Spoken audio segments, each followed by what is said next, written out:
Hi folks, today I'm going to try to tell you how you can change out the cruise control amplifier under the passenger side under paneling right above the brake pedal.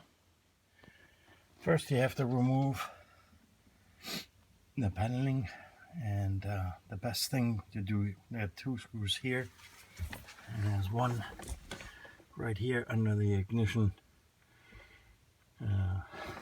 key. And the best thing that you can use here is actually a pick like this, and you try to get underneath here.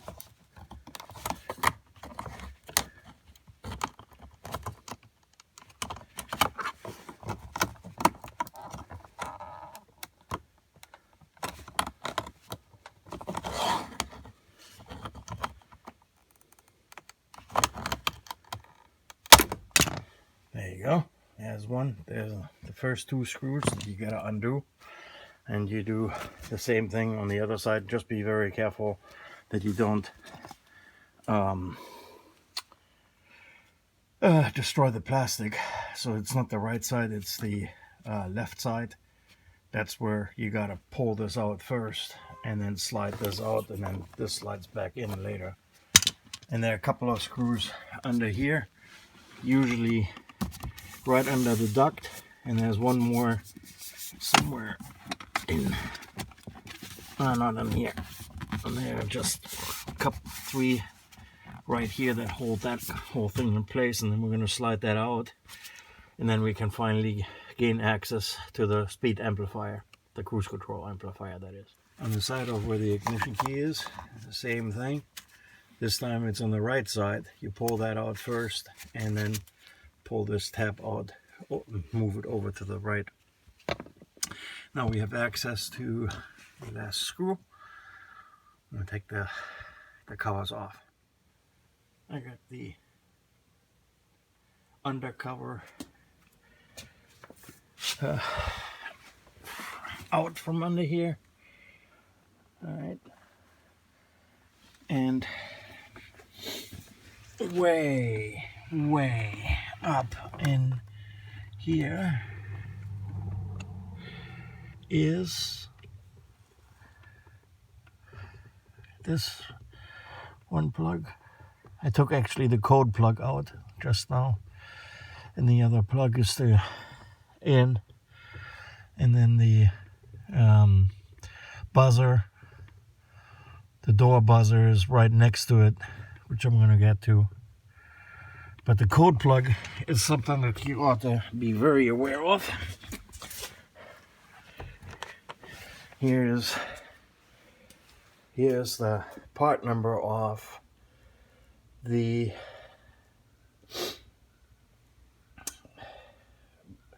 W126, the V8s. That is the correct part number of the code, and I took it apart, and there are a couple of resistors in there. They look okay, because sometimes it's actually the code plug, the resistors in there, that cause for your cruise control not to work. Here they appear to be okay, so I'm going to change out the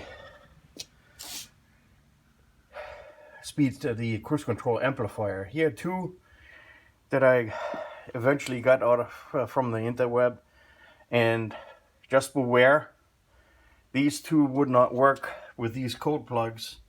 These are the ones from a newer model, the 124, and they will not work with on the 126. You need the right code plug for this number, or you need to get the speed amplifier that you know is going to work, and you just need to buy one with the right code plug in it. So one of the difficulties is that there's a mounting bracket screwed onto this side, and there's another thing that's clipped on, and that holds the door buzzer. And trying to get to this, and it's only held in place by one little M6 screw with a 10mm socket that you can get to. Problem is that once you got it out, trying to get it back in is a heck of a chore. But let's see what we can do. I'm going to try removing it in one way, shape, or form. All right, I got the plugs out. Show you where that is. That right there is the screw that's going to be the bane of your existence. We need to loosen that one. Problem is, the nut is hidden behind there. So I've had luck using various tools over the years in trying to go ahead and get the nut back on, but right now we're going to get this bracket off. It's only held in place by this one screw. Loosening it is not the problem. Trying to get it back in, that is the problem, where you can spend a lot of curses and a lot of time. Learn something new. On the 89 model, there's a clip that if you move this over, the speed amplifier, the cruise control amplifier, just slides out of its holder. So do not, and I repeat, do not take this off. And here's the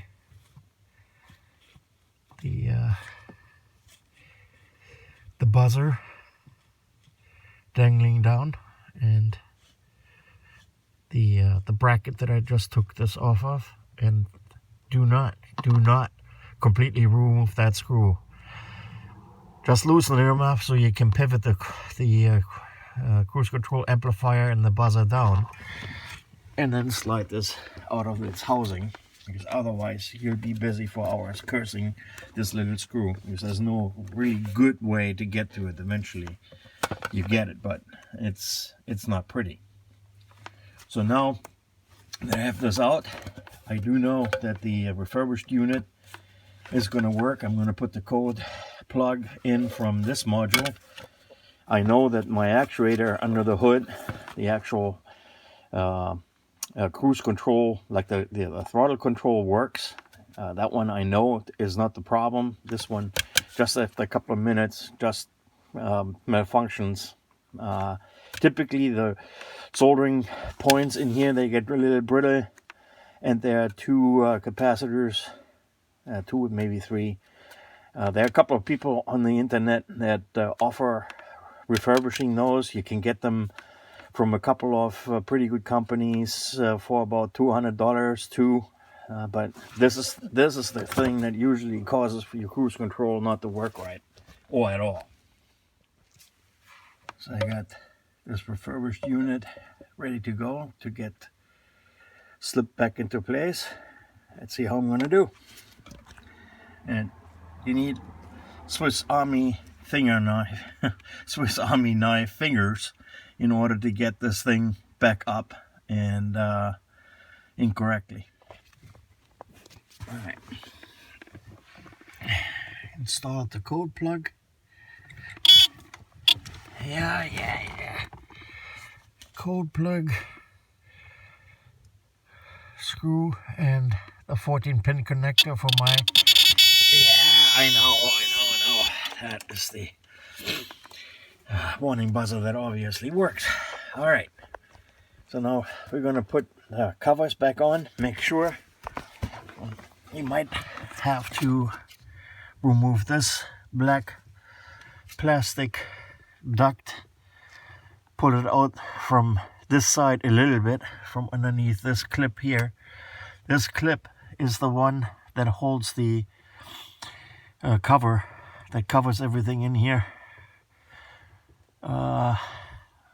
Make sure that you get this in right, and that the cover rests on that bracket right there, and there's a bracket right behind the carpet there, so it looks okay.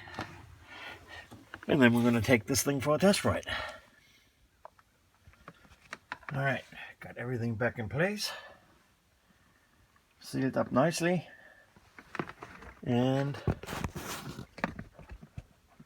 yeah, everything is back in place, nice, tight. Here's also I temporarily disengaged the buzzer. That's another video I got there, because this is best thing is obviously to disengage your battery, disconnect your battery when you work on stuff like this. You want to take your chance, just disable the buzzer for the time being while you're working on it, if you have to. All right, off to the test run, and then we'll see how lucky we were in fixing this one. As of model year 89 and younger, there it appears to be a much easier way to get to it without loosening that darn dreaded one little M6 bolt. All right, test drive was successful. Here's another interesting small tidbit of information, and that is these are the older model ones, generation 1 and 2, even the 86, 80 and 87 models. Make sure that you get them model specific, because they did not have code plugs, which means if you have an older one, you can substitute them, but the right code plug has got to be in it. But don't take any chances with any of these. These are pretty old. Get a good rebuilt one. New, I don't think you can get them or can afford them. But anyhow, just a couple of pieces of advice. Hi there. Give the channel a like, recommend it to others. Would love a couple of suggestions as to what else I should cover here and there. Otherwise, happy wrenching. Good luck.